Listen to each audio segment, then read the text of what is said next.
கலைஞர் ஆட்சியில் தான் 2010-11 திருவள்ளூர் பல்கலைக்கழகத்திலிருந்து இங்கே ஒரு முதுகலை மையம் என்று ஒன்று ஆரம்பிக்கப்பட்டது.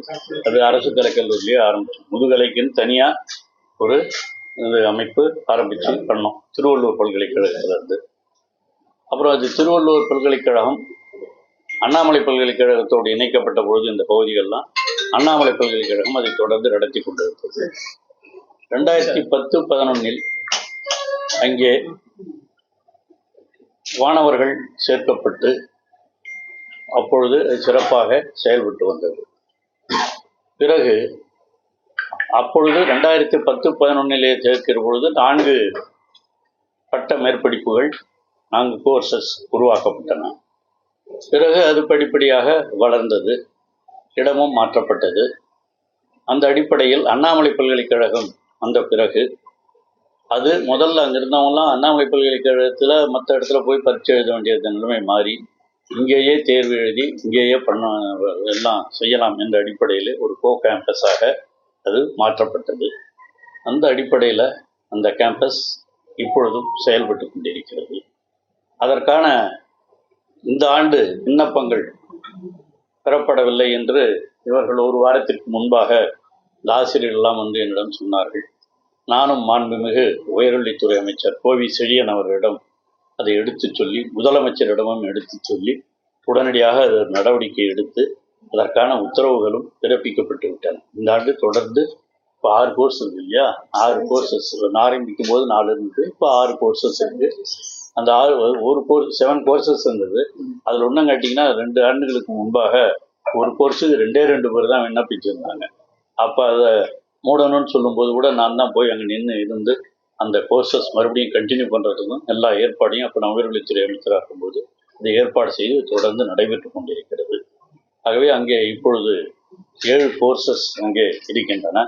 அந்த 7 கோர்சஸ்லேயும் மாணவர்கள் சேர்க்கைக்கான விண்ணப்பங்கள் பெறுவதற்கு நம்முடைய தமிழகத்தினுடைய உயர்கல்வித்துறை அமைச்சர் மாண்புமிகு கோவி செழியன் அவர்களிடம் சொல்லி அவரும் அதற்கான ஏற்பாடுகளை எல்லாம் ஒரு வாரத்திலே செய்து முடித்து அதையும் அண்ணாமலை பல்கலைக்கழகத்திலே அறிவுறுத்தி முதலமைச்சரிடமும் சொல்லி இன்று அதற்கான உத்தரவுகள் எல்லாம் பிறப்பிக்கப்பட்டு விட்டன. அந்த அடிப்படையில் இந்த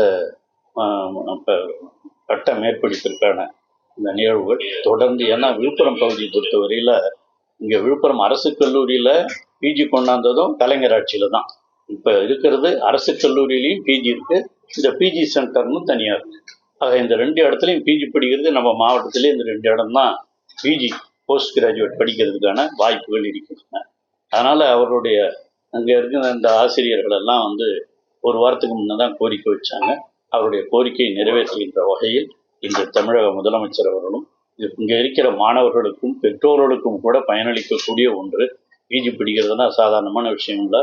அந்த இடம் கிடைத்து அவர்கள் படிப்பதற்கான ஏற்பாடுகள் எல்லாம் செய்யப்பட்டிருக்கின்றன. தொடர்ந்து அந்த பணிகள் நிறைவேறும்.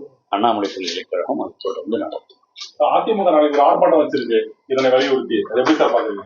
அந்த முதல்ல சொல்லிட்டேன், அவங்க இது நடக்க போகுதுன்னு தெரிஞ்சு ஆர்ப்பாட்டம் சொல்லியிருக்காங்க. இது முதல்ல ஒரு வாரத்துக்கு முதல்ல வந்து சொல்லிட்டாங்க, நானும் பார்த்து சொல்லிட்டோம். அது எப்படி இருந்தாலும் வந்துடும்ன்றதுனால சொல்லி நாம சொல்லி வந்த மாதிரி இருக்கணுங்கிறதுக்காக அவங்க ஆர்ப்பாட்டம் வைக்கிறாங்களே தவிர, இதெல்லாம் கல்வித்துறையை பொறுத்தவரையில் உங்களுக்கு தெரியாததில்ல. தமிழக முதலமைச்சர் வந்த பிறகு உயர்கல்வித்துறை, அதுவும் இந்த ஆண்டு கூட 9 கல்லூரிகளை திறக்க வைக்கிறார். ஆக இந்த 4 ஆண்டுகளில் மட்டும் கிட்டத்தட்ட 50க்கும் மேற்பட்ட அரசு கலைக்கல்லூரிகளை துவங்கி இருப்பவர் நம்முடைய தமிழக முதலமைச்சர் தளபதி அவர்கள். ஆகவே உயர்கல்வியிலே வளர்ச்சி இந்தியாவிலேயே நம்முடைய தமிழகம்தான் முதன்மையாக இருக்கிறது என்பது மறுக்க முடியாத உண்மை. அந்த அடிப்படையில் தான் இதுவும் செயல்பட்டு கொண்டிருக்கிறது.